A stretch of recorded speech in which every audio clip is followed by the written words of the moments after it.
అందరికీ నమస్కారం.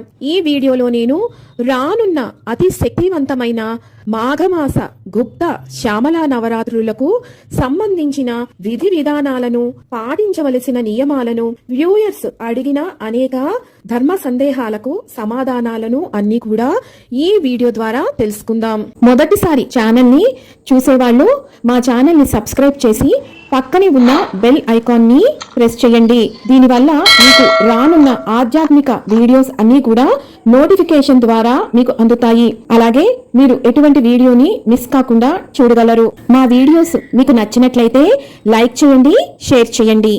మాఘశుద్ధ పాడ్యమి నుంచి మాఘశుద్ధ నవమి వరకు శ్యామల నవరాత్రులను మనం జరుపుకుంటాము. శ్యామలాదేవి సరస్వతి రూపం, జ్ఞాన స్వరూపం. ఈమెను మంత్రిని అని అంటారు. అమ్మవారికి శ్యామలాదేవి మంత్రి అయితే వారాహి మాత సేనాధిపతి.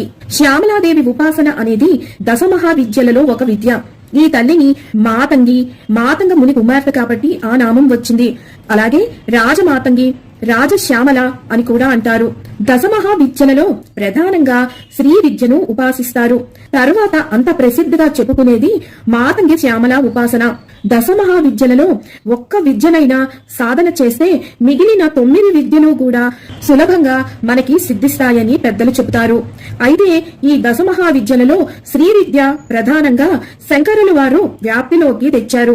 దానికి కారణం శ్రీ విద్యలో బ్రహ్మజ్ఞాన తత్వం గురించి ఉంటుంది. ముఖ్యంగా తాంత్రిక ఉపాసకులు ఈ శ్యామల నవరాత్రులను విశేషంగా జరుపుతారు. విసుగురుడు అనే రాక్షసుని సంహరించిన దేవతలలో వారాహి, శ్యామల రూపాలు ప్రధానమైనవిగా లలితా నామాలలో మనకి తెలుస్తుంది. ఇంకా అనేక సందర్భాలలో శ్యామలాదేవి గురించి సహస్రనామాలలో ప్రస్తావించబడి ఉన్నది. అమ్మవారి కుడివైపున శ్యామలాదేవి, ఎడమ వైపున వారాహీదేవి ఉంటారు. అమ్మవారు ఆమె అనామిక ఉంగరమును రాజముద్రికగా చేసి శ్యామలాదేవికి అలంకరించి ఆమెను ప్రధానిగా రాజ్య భారమంతా అప్పగించింది. అందుకే ఆమెకు రాజశ్యామల అనే పేరు వచ్చింది. శ్యామలాదేవిని ఉపాసించిన వారికి విద్యలో రాణిస్తారు. కోల్పోయిన పదవులు, కొత్త పదవులు, ఉద్యోగాలు పొందుతారు. త్వరగా మంత్రసిద్ధి పొందడానికి, ఏదైనా చెడు ప్రయోగాల నుండి రక్షించబడటానికి ఈ తల్లి ఉపాసన ప్రసిద్ధిగా చేస్తారు. శ్యామలాదేవి సరస్వతీదేవి యొక్క తాంత్రిక రూపంగా చెబుతారు. శ్యామల అభివృద్ధికి, ఎందులోనైనా విజయ ప్రాప్తికి ఈ తల్లిని ఉపాసిస్తారు. సంగీతంలో ఈమెను ఆరాధిస్తే త్వరగా అనుగ్రహిస్తుంది. గురుముఖంగా దీక్షను పొందితే త్వరగా సిద్ధిస్తుంది. శ్యామలాదేవి నవరాత్రులను మనం గుప్త నవరాత్రులు అంటాము. ఎవరైతే దీక్ష తీసుకొని ఈ నవరాత్రి పూజ చేస్తారో, కలశ స్థాపన చేస్తారో వారు ఈ పూజను అతి రహస్యంగా చేసుకోవాల్సి ఉంటుంది. వీరు ఎట్టి పరిస్థితుల్లో తమరు పూజ చేస్తున్నట్టు గాని, ఏ కోరిక కోసం ఈ పూజ చేస్తున్నారో ఎవ్వరికీ కూడా చెప్పకూడదు.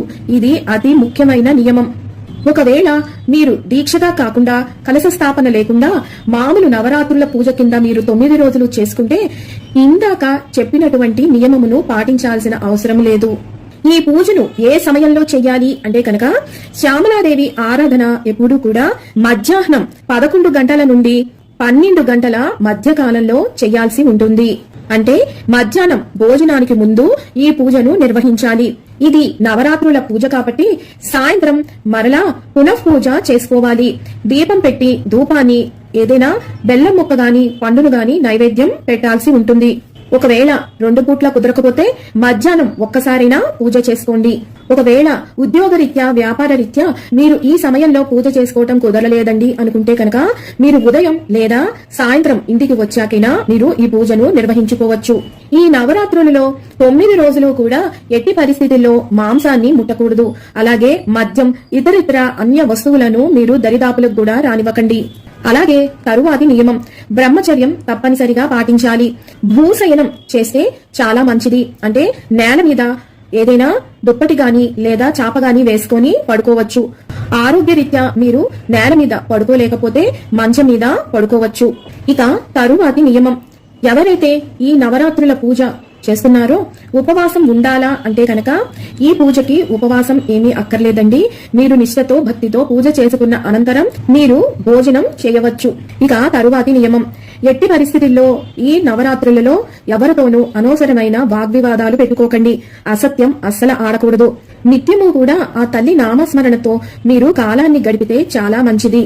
మీరు ప్రతిరోజు కూడా ఆరోగ్యరీత్యా తలస్నానం చెయ్యలేకపోతే మీరు మొదటి రోజు ఆఖరి రోజున ఉద్యాపన చేసుకునే రోజున తలస్నానం చేస్తే సరిపోతుంది. ముఖ్యంగా ముత్తైదు స్త్రీలు మీ పాపిటలో కుంకాన్ని లేదా సింధూరాన్ని తప్పనిసరిగా ధరించండి. ఇక మగవారు, పిల్లలు, ఇతరులు అందరూ కూడా పుండరీకాక్ష పుండరీకాక్ష పుండరీకాక్ష అనుకుంటూ మీ నిత్య స్నానం అయిన తరువాత గంగాజలాన్ని గాని పసుపు నీటిని గాని మీ శిరస్సు పైన చల్లుకోండి. ఈ రకంగా తలస్నానం నిత్యము చెయ్యలేని వాళ్ళు మీరు ఇలా చేయవచ్చు. ఇక తరువాతి నియమం, అశౌచంలో ఉన్నవాళ్లు, ఏడి సూతకంలో ఉన్నవాళ్లు లేదా రజస్వల కాలంలో ఉన్నవాళ్లు ఈ నవరాత్రి పూజను చెయ్యకూడదు. రజస్వల కాలం పూర్తి అయిన తరువాత 5వ రోజున పసుపుతో తలారా స్నానం చేసి ఆ తరువాత మీరు నవరాత్రి పూజను ప్రారంభించుకోవచ్చు. ఒకవేళ నవరాత్రి పూజ చేస్తున్న సమయంలో మధ్యలో మీకు ఇలా రజస్వల వచ్చి ఆటంకం కలిగితే మీ భర్త గాని పిల్లలు గాని దీనిని ముందుకు కొనసాగించవచ్చు. 9 రోజులు పూజను నిర్వహించాలా అంటే కనుక ఒక రోజైనా ఈ పూజను చేయవచ్చు, లేదా 3 రోజులు, 5 రోజులు, 7 రోజులు ఇలా మీ శక్తి కొలది మీరు ఎన్ని రోజులు నిర్వహిస్తారో అన్ని రోజులు ఈ పూజను చేసుకోవచ్చు. ముఖ్యంగా ఎప్పుడైనా సరే నవరాత్రులలో ఆఖరి 3 రోజులు తప్పనిసరిగా చేస్తే మంచిది. ఎంతో శక్తివంతమైన రోజులవి. ఈ పూజను ఎవరైనా నిర్వహించవచ్చా అంటే ఎవరైనా చేసుకోవచ్చండి. పిల్లల దగ్గర నుంచి వృద్ధుల వరకు ఎవరైనా ఈ పూజను చేయవచ్చు. ముఖ్యంగా పిల్లల చేత ఈ పూజను చేయిస్తే జ్ఞానం పెరిగి వారు ఎంతో వృద్ధిలోకి వస్తారు. సంగీత సాహిత్యాలలో వారు ఎంతో రాణిస్తారు. కాబట్టి పిల్లల చేత తప్పనిసరిగా ఈ పూజను చేయించండి. ఈ నవరాత్రి పూజను మనం శ్యామలాదేవికే చెయ్యాలా అండి, దుర్గాదేవికి ఇంకా ఏ ఇతరత్ర అమ్మవారి రూపాలకి చేసుకోవచ్చా అంటే ఏ రూపంలోనైనా మీరు అమ్మవారిని కొలవచ్చండి. అది లలిత స్వరూపమైన దుర్గాదేవి, లక్ష్మీదేవి, సరస్వతీదేవి, పార్వతీదేవి ఇలా ఏ రూపంలోనైనా మీరు ఈ నవరాత్రి పూజను చేసుకోవచ్చు. కలశం అఖండ దీపం పెట్టాలా అంటే కనుక అది అవసరం లేదండి. మీరు నిత్య పూజలాగా ఈ నవరాత్రి పూజను చేసుకోవచ్చు. మీరు పెట్టుకోవాలి అనుకుంటే పెట్టుకోండి, కానీ నియమాలు అన్నీ కూడా కఠినంగా పాటించాల్సి ఉంటుంది. పాటించగల శక్తి, ఆరోగ్యం మీకు ఉంటే తప్పనిసరిగా పెట్టుకొని పూజ చేసుకోవచ్చు. అమ్మవారి పూజ నిర్వహించుకోవటానికి మనకి ముఖ్యంగా కావలసినది అమ్మవారి ఫోటో. ఇందాక చెప్పాను కదా, ఏ రూపంతో ఉన్న ఫోటోనైనా పెట్టుకోవచ్చు. అలాగే ఎర్రటి పుష్పాలు, అమ్మవారికి ఎర్రటి పుష్పాలు అంటే చాలా ఇష్టం కాబట్టి వాటిని ముఖ్యంగా ఉండేటట్టు చూసుకోండి. అలాగే పూజ చేసే మీరు ఆకుపచ్చ రంగు లేదా చిలకాకుపచ్చ రంగు వస్త్రాలను ధరించాల్సి ఉంటుంది. చేతికి గాజులు తప్పనిసరిగా ఉండాలి. నుదుటన కుంకుమ బొట్టు, పాపిటలో సింధూరం, మెడలో నల్లపూసలు, కాలికి మెట్టెలు, తలలో పువ్వులు ఇలా సుమంగళి తత్వానికి సంబంధించిన వస్తువులు అన్నిటినీ తప్పనిసరిగా ధరించే మీరు ఈ పూజను నిర్వహించాల్సి ఉంటుంది. ఇక మిగిలిన వస్తు సామాగ్రి మొత్తం మీ ఇంట్లో నిత్య పూజకి సంబంధించినవే, ప్రత్యేకించి ఏమీ అక్కర్లేదు. కేవలం అఖండ దీపం కలశం పెట్టుకునే వాళ్ళు మాత్రం కలశానికి కొబ్బరికాయ, అలాగే అఖండ దీపానికి ఒక పెద్ద ప్రమిద ఒత్తి తెచ్చుకుంటే చాలు. మీరు దీపారాజన ఆవు నెయ్యితో గాని నువ్వుల నూనెతో గాని చేయవచ్చు.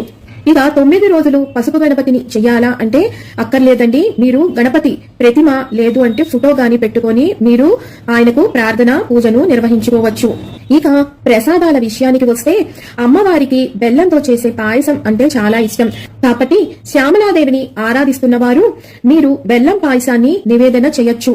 అలాగే ఏదైనా తీపి పదార్థం మీ శక్తి కొలది మీరు ప్రతినిత్యము కూడా నివేదన చేయవచ్చు.